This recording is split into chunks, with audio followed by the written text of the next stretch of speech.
Marriage is one of the major goals most people out there have set out to achieve in life. Ask teenagers and even children their goals in the next 10 to 15 years, and their reply would most likely be finish high school, go to college, have a job, and then get married. That is to tell you that the marriage is an institution that has been ingrained into most individuals from history. It is something everyone looks forward to. However, nobody wants a miserable and unsuccessful marriage, and nobody wishes to marry the wrong person.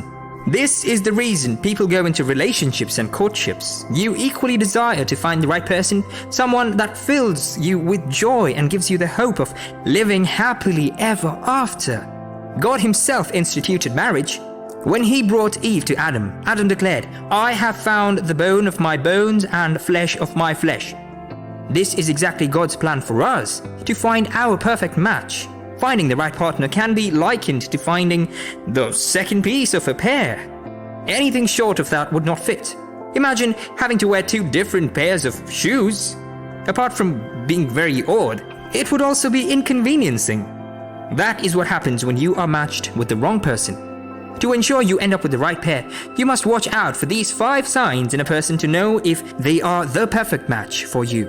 There are no walls or veils. The Bible records that both Adam and his wife Eve were naked but were not ashamed. Everybody have a past, maybe some ugly scars that you would like to keep a secret, or have made mistakes at one point or the other in the past. These are secrets you do not want to reveal to the next person, especially to someone you are in love with.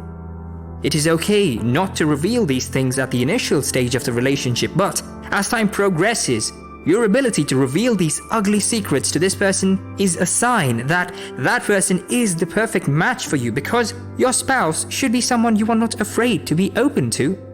You cannot play the dating game forever. In fact, dating in the first place should be about getting to know each other better. What we find out today is the exact opposite, because people are so carried away with having fun and trying to make a good impression. So you find that most people know the little insignificant details of their partners, like predicting the venue of their next date, the cologne their partner would be wearing, but know next to nothing about their backgrounds, beliefs and values.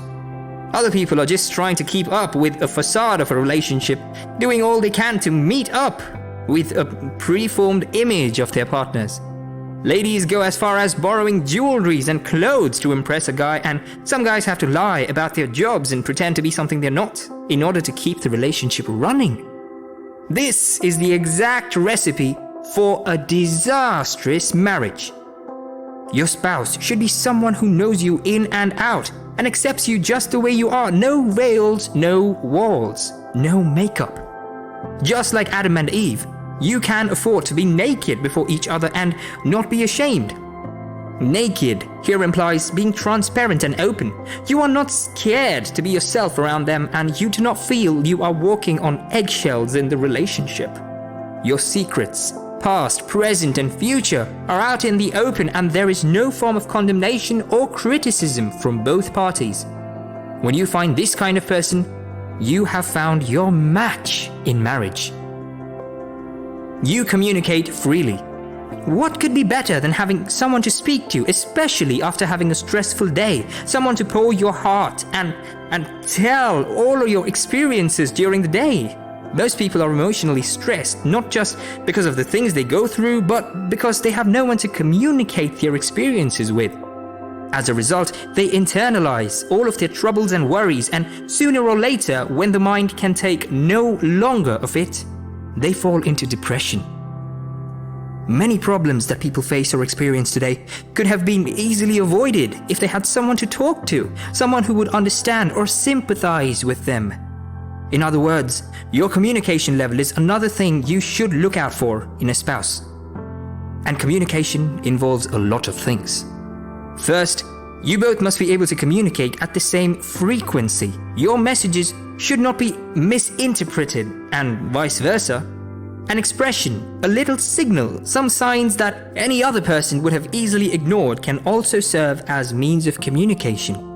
When you can tell what is going on in their minds or read beyond the simple lines, when you have reached a level where you understand their hearts and vice versa, then you have found the one.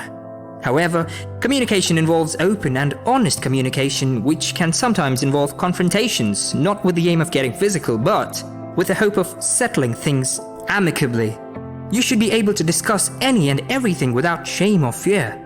Remember, this is the person you intend to spend the rest of your life with, and communication is very vital to keep any relationship going.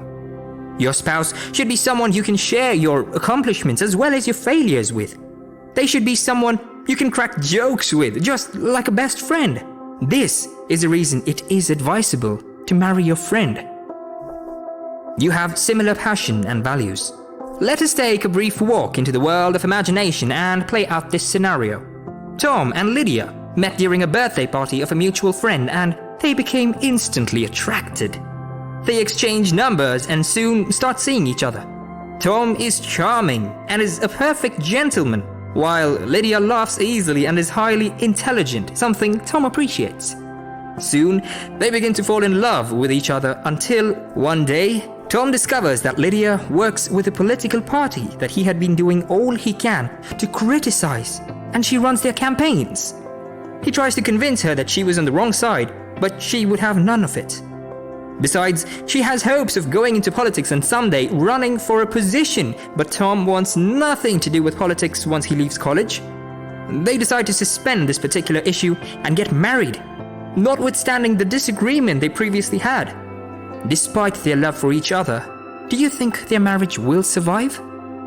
Now, we should realize that marriage is not just about the feelings for each other and being in love. Your intended spouse should be able to agree with you on important issues that can affect your relationship, and this includes your passions, beliefs, career, dreams, and visions.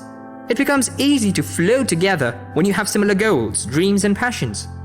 Besides, there is less friction and conflict because you are moving in the same direction. They complete you. A perfect match would fit into God's plan and purpose for your life. Just like a jigsaw puzzle, they will fit in perfectly and complete you. Things will fall in place without stress or complications.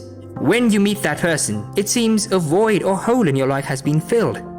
The part you have been missing before in your life has been found, and you can declare like Adam that you have found the bone of your bones. Many a times, all you need to achieve that goal and reach that milestone is someone who can believe in and encourage you. With your perfect match, you will be able to achieve more than you usually can because they bring out the best in you and make you a better version of yourself. If you have been in a relationship for a while, take note of the trends and how far you have come. Has anything changed positively in your life since you met that person, or there has been stagnation? What progress have you made? What has changed in your life so far? If your answer is in the positive, then you might be on the right track. Otherwise, you have to take a step back and do some serious review. Compatibility. While compatibility does not totally determine the success of a marriage, it should not be neglected as well. How well do you complement each other? What do people around you have to say of your relationship? Deep in your heart, do you think marriage with that person will work? You should take time to know each other, do certain activities together, and determine if you are compatible with this person. It does not mean that you will share the same personality or have the same views on everything, but that you can get along despite the differences is a good sign. You cannot always agree on every issue. All these signs discussed are very important, but the greatest confirmation or sign you can have is the consent of the Holy Spirit. When you have found your perfect match, there is a click in your spirit. You just know.